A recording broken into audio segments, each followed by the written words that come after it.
इधर पंच सरपंच के लिए वोटिंग जारी है। बता दें नूंह में 72.9% मतदान हुआ है। वहीं लोगों में वोटिंग को लेकर काफी उत्साह देखने को मिल रहा है। बूथ पर वोटिंग करने के लिए जनता पहुंच रही है। शाम 6 बजे तक वोटिंग प्रक्रिया चलेगी।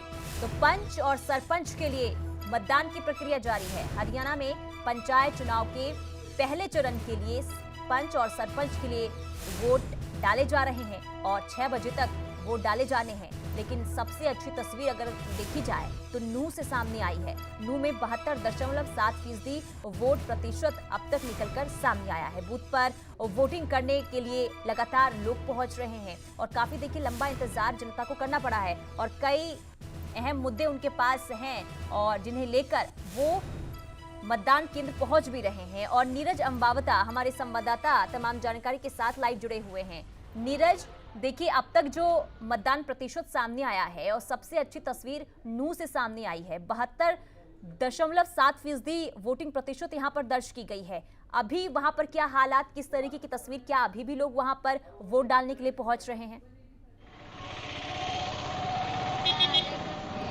जी बिल्कुल, देखिए सबसे पहले मैं सूर्य समाचार के जरिए लोगों से अपील करना चाहूँगा कि अभी भी 2 घंटे का वक्त है और जिन लोगों ने अपने गांव की छोटी सरकार के पंच और सरपंच नहीं चुने हैं, यानी अपने वोट का इस्तेमाल नहीं किया है, वो 6 बजे तक अभी भी वोट 2 घंटे बाकी है, अपनी वोट का इस्तेमाल कर सकते हैं। और नूंह की अगर हम बात करें तो नूंह में अभी भी लगातार मतदाताओं की लंबी लंबी कतारें देखने को मिल रही है। और खासकर महिलाओं की बात करें तो महिलाओं में खासा उत्साह और जोश देखने को मिला।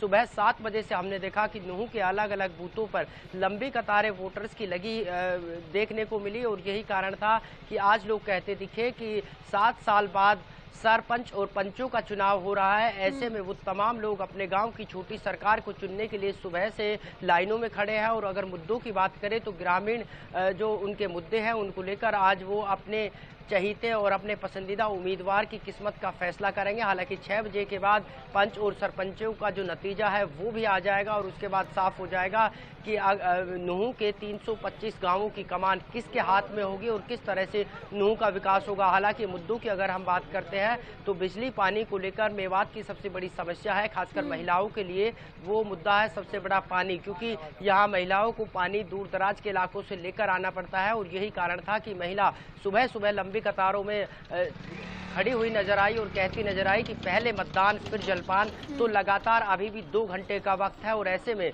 नूंह के तमाम बूथों पर वोटर्स की लंबी कतारें देखने को मिल रही है। और लगातार वोटिंग परसेंटेज की बात करें तो 75 के आसपास नूंह में वोटिंग परसेंटेज हो चुकी है। और कोशिश इस बात की है कि ज़्यादा से ज़्यादा वोटिंग परसेंटेज हो ताकि उनका पसंदीदा उम्मीदवार और जिस उम्मीदवार से वोटर्स को उम्मीदें हैं वो उनकी उम्मीदों पर खरा उतरे। जी बिल्कुल, और देखिए काफी लंबा इंतजार जनता को करना पड़ा है और यही वजह है कि वोटिंग प्रतिशत और तमाम मुद्दों के साथ वो मतदान केंद्र पहुंच भी रहे हैं।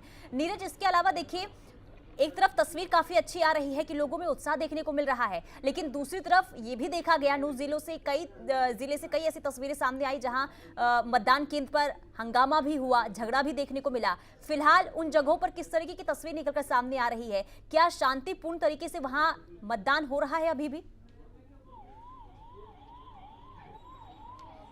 जी फिलहाल अगर मैं मेवात की बात करता हूं तो मेवात में 4 बूथ ऐसे थे जहां लड़ाई झगड़े की तस्वीरें सामने आई, गोली चली, फायरिंग हुई, जमकर लाठी जो पत्थर थे वो चले। सबसे पहले हम बात करते हैं नूंह के जो है चांद ढाणा गांव की, जहां चांद ढाका गांव में 2 गुटों में फायरिंग हुई और तकरीबन 20 राउंड फायर हुआ। इसमें तकरीबन 1 दर्जन से ज़्यादा जो लोग थे वो घायल हुए, जबकि आधा दर्जन से ज़्यादा पुलिसकर्मी घायल हुए। लेकिन वहां जो है मौके पर भारी पुलिस बल की तैनाती की गई। और चांद ढाका गांव की बात करें तो फिलहाल वहां जो है चुनाव जो हो रहा है, जो मतदान हो रहा है वो सुचारू रूप से हो रहा है। और दूसरी अगर हम बात करें तो नूंह का घासेड़ा गांव है जहां भी 2 गुटों में आपस में पथराव हुआ था, लाठी डंडे चले थे। हालांकि इसमें भी आधा दर्जन लोग जो है घायल हुए थे और कई पुलिसकर्मी भी घायल हुए थे। वहां भी एक्स्ट्रा फोर्सेस की तैनाती कर दी है और लगातार जो वोट है वो यहाँ जारी है और सुचारू रूप से जो मतदान है वो हो रहा है। लेकिन फिलहाल मैं जो है घासेड़ा गाँव हूँ और यहाँ अगर जो झगड़ा हुआ था उसके बाद एक पक्ष का आरोप है कि दूसरा पक्ष उनको वोट नहीं डालने दे रहा और यही कारण है कि इस पूरे रोड को अब कुछ लोगों ने ब्लॉक कर दिया है, यानी जाम पूरे रोड पे लगा दिया है। अब हालांकि थोड़ी बहुत देर में जो प्रशासन के तमाम अधिकारी है वो यहाँ पहुंचेंगे और लोगों को समझाने की कोशिश की जाएगी कि आखिरकार ये जाम लगाने की जरूरत नहीं है, लोगों को जो है कोई दिक्कत वाली बात नहीं है और जो लोग वोट डाल सकते हैं वो आराम से वोट डाल सकते हैं। लेकिन लोग जो है वो कहीं ना कहीं प्रशासन से नाराज है और उनकी कोशिश यही है कि लगातार उनको जो है बूथ के अंदर जाने दिया जाए। लेकिन फिलहाल अगर पूरे नूह की बात करें तो कई 2-3 जगह छोड़कर तमाम जगह शांतिपूर्ण मतदान चल रहा है और प्रशासन की भी कोशिश यही है कि जो 2 घंटा बचा है उस 2 घंटा के बीच तमाम लोग अपनी वोट का इस्तेमाल करें और अपने गांव की छोटी सरकार के नुमाइंदों को चुनने का काम करें। और नीरज, इसके अलावा देखिए नूह जिले के